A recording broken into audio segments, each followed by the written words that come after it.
नमस्कार शेतकरी मित्रो, आज आपण आलेलो आहोत शेतात आणि आपल्याला रब्बी पीक पाहणी शेतात जाऊन कशी करायची हे लाईव्ह प्रोसेस मी तुम्हाला सांगणार आहे। आतापासूनचे पीक पाहणीचे निकष बदललेले आहे। आपल्या शेतात जाऊनच 50 मीटरच्या आत जायचं आहे आणि पीक पाहणी नोंदवायची आहे। अक्षांश रेखांश हा बरोबर असला पाहिजे।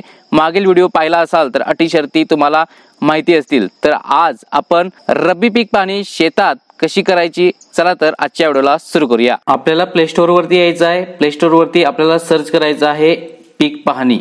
हे ॲप सर्च केल्यानंतर पाहू शकता ई पीक पाहणी हा ॲप इन्स्टॉल करायचा आहे। लोगो पाहू शकता गव्हर्नमेंट ऑफ महाराष्ट्राचा आहे।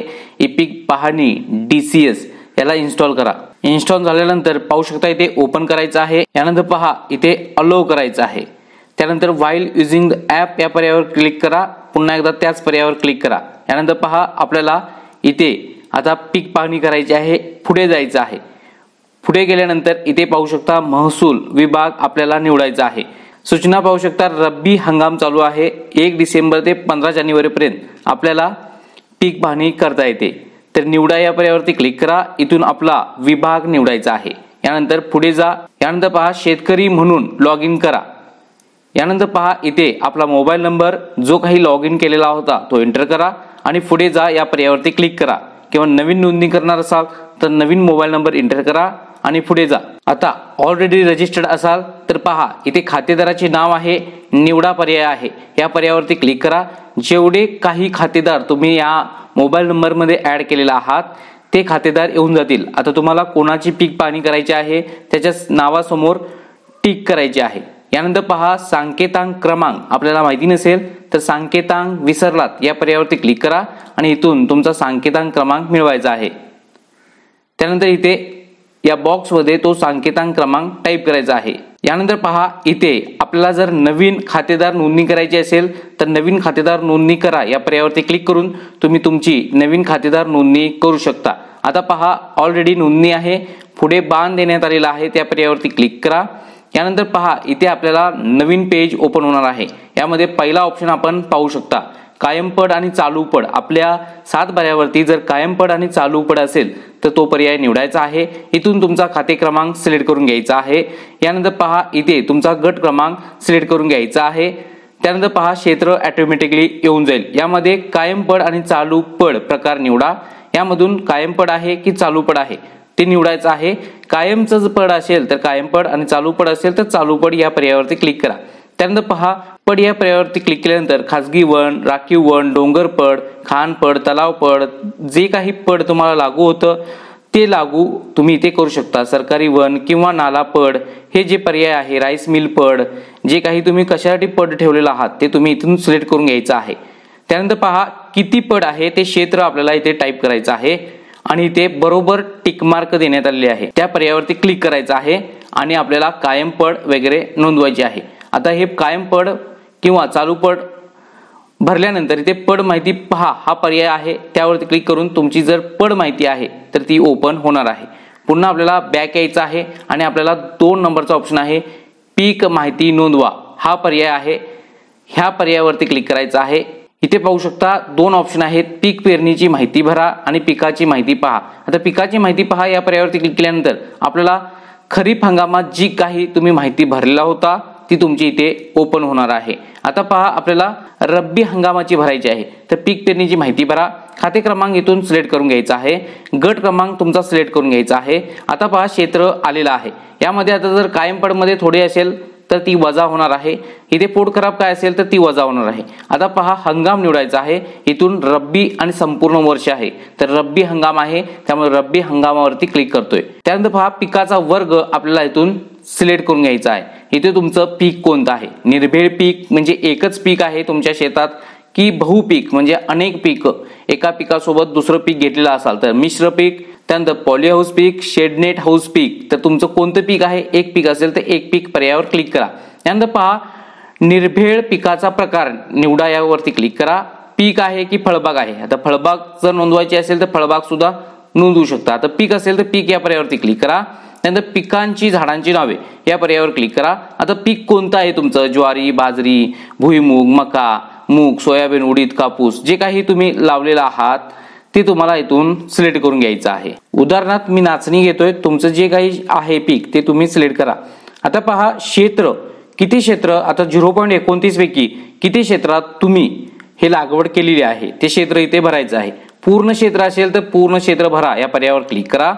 त्यानंतर जलसिंचनाचे साधने, आता निवडा या पर्यायावरती क्लिक करून तुमची कोरडवाहू आहे का, आता कोरडवाहू तर नसणार आहे।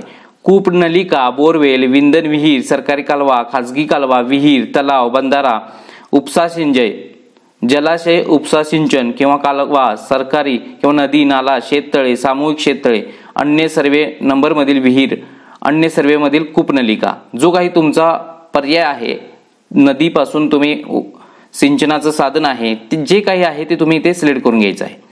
त्यात सिंचन पद्धती, आता ठिबक सिंचन, तुषार सिंचन, प्रवाही सिंचन की अन्य प्रकारे सिंचन ते तुम्ही इथून सिलेक्ट करायचं आहे।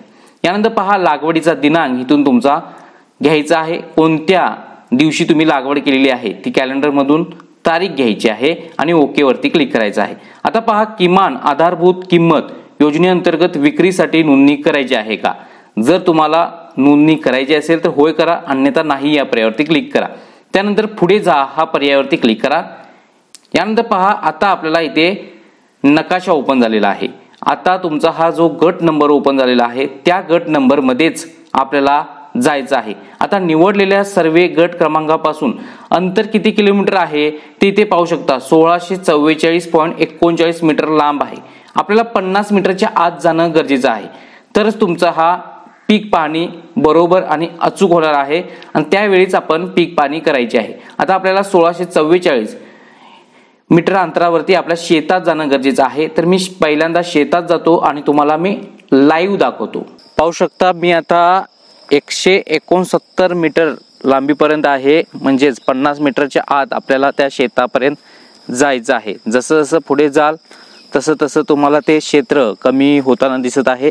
आपला गट नंबर जिथं कुठे आहे तिथं तुम्ही ते जाणं गरजेचं आहे। पहा इथे खालती 166.27 मीटर दिसतंय, कमी कमी होतंय। आता मी जातो त्या शेतात डायरेक्ट आणि पाहूया 50 मीटरच्या आत आल्यानंतर आपल्याला पीक पाहणी करायची आहे। पाहू शकता आता आपण त्या शेतात आलेलो आहोत, 36 मीटर अंतरावरती आहे, म्हणजे ग्रीन सिग्नल आलेला आहे, म्हणजे आपण फोटो काढू शकता। मी या कोपऱ्यामध्ये आहे या गट नंबरच्या, तर आता आपल्याला इथे अक्षांश रेखांश सुद्धा भेटलेला आहे, पाहू शकता। आता इथे पुढे जा या पर्यायावरती क्लिक करायचं आहे। यानंतर आपल्याला आता छायाचित्र काढायचं आहे, 2 फोटो काढायचे आहेत। पहिल्या पर्यायावरती क्लिक करा। इथे सूचना पहा, गटापासूनचे अंतर 37.67 मीटर। आपण पीक पाहणीसाठी निवडलेल्या गट क्रमांकापासून दूर आहात, कृपया गट क्रमांकाच्या जवळ जाऊन पिकाचा फोटो घ्यावा असं येथे देण्यात आलेलं आहे। ठीक आहे, पर्यायावरती क्लिक करा आणि त्या क्षेत्राजवळ तुम्ही जायचं आहे। आणि आता हे उदाहरणासाठी मी एका पिकाचा फोटो घेतोय आहे, पीक असेल तर घ्या। आता हे उदाहरणासाठी तुम्हाला दाखवण्यासाठी या अशा पद्धतीने पिकाचा फोटो घ्यायचा आहे, बरोबर टिक मार्क करायचे आहे। पुन्हा आणखीन एक छायाचित्र घ्यायचं आहे, त्यानंतर ठीक आहे, पुन्हा आपल्याला आणखीन एक फोटो घ्यायचा आहे। यानंतर पहा आपल्याला बरोबर टिक मार्क देण्यात आलेले आहे, त्या पर्यायावरती क्लिक करा। इथे अक्षांश रेखांश आलेला आहे, निवडलेल्या गट क्रमांकापासून अंतर आहे। आता 50 मीटरच्या आत आपल्याला हे छायाचित्र घ्यायचं आहे, नजीकच जाऊन। त्यानंतर बरोबर टिक मार्क वरती क्लिक करा। आता पहा इथे सर्व फोटो आलेले आहेत। वरील प्रमाणे पिकाची माहिती योग्य व अचूक असल्याने मी घोषित करत आहे, डिक्लेरेशनला ऍक्सेप्ट करा। पुढे या पर्यायावरती क्लिक करा। आता पहा आपली पीक पाहणी होत आहे, सर्व्हर बरोबर कनेक्ट होत आहे, पिकाची माहिती साठवली आहे आणि अपलोड झाली आहे। ठीक आहे, या पर्यायावरती क्लिक करा। यानंतर पहा अशाच प्रकारे आणखीन गट क्रमांकाची पीक पाहणी करायची असेल तर इथून गट क्रमांक वगैरे सिलेक्ट करून आपण पीक पाहणी करायची आहे। यानंतर पहा आपल्याला बांधावरची झाडे नोंदवा हा पर्याय आहे, त्या पर्यायावरती क्लिक करा। इथून आता पहा आपल्याला खाते क्रमांक निवडायचा आहे आणि इथून गट क्रमांक निवडायचा आहे। त्याचबरोबर बांधावरची झाडे यामधून आपल्याला जे काही तुमचं झाड आहे ते इथून आपल्याला सिलेक्ट करून घ्यायचं आहे। उदाहरणासाठी काजू, आणि इथे आता आपल्याला 2 छायाचित्र घ्यायचे आहेत। काजूची संख्या आपण इथून घालायची आहे, किती झाडे आहेत ते घाला आणि इथून आपल्याला 2 छायाचित्र फोटोवरती क्लिक करायचं आहे। पहिला फोटो घ्या, त्यानंतर बरोबर टिक मार्क वरती क्लिक करा। त्यानंतर पहा आपल्याला दुसरा फोटो आणखीन दुसऱ्या झाडाचा घेऊ शकता।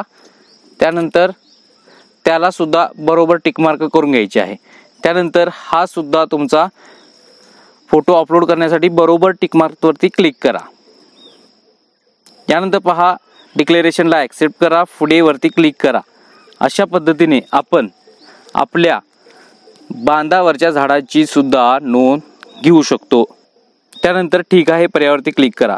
आता पहा आपल्याला बांधावरची झाडे माहिती पहा 2 नंबरचा ऑप्शन आहे त्यावरती क्लिक करा। इथे आता नोंदवलेली जी काही माहिती आहे ती 48 तासाच्या दुरुस्त किंवा नष्ट करता येते। दुरुस्त करू शकता किंवा डिलीट सुद्धा करू शकता। अशा पद्धतीने पुन्हा बॅक यायचं आहे। अपलोड या पर्यायावरती क्लिक करून आपल्याला ही जी काही पिकांची माहिती आहे ती अपलोड करायची आहे किंवा ऑलरेडी ती अपलोड झालेली असेल। पहा कोणतीही ऑफलाईन जर माहिती भरला असाल तर ती अपलोड करण्याचा पर्याय असतो। आता अशा पद्धतीने पीक पाहणी तुम्ही नोंदवलेला आहे। पीक माहिती मिळवा या पर्यायावरती क्लिक करा। माहिती प्राप्त झाली आहे, ठीक आहे। आता पहा गावचे खातेदारांची पीक पाहणी या पर्यायावरती क्लिक करून आपल्या गावातील किती नागरिकांनी आपल्या शेताची पीक पाहणी केलेली आहे ती पाहता येते। आता कशा पद्धतीने तरी ते नावं देण्यात आलेले आहेत। ग्रीन मध्ये ज्याचं नाव आहे त्याची पीक पाहणी झालेली आहे।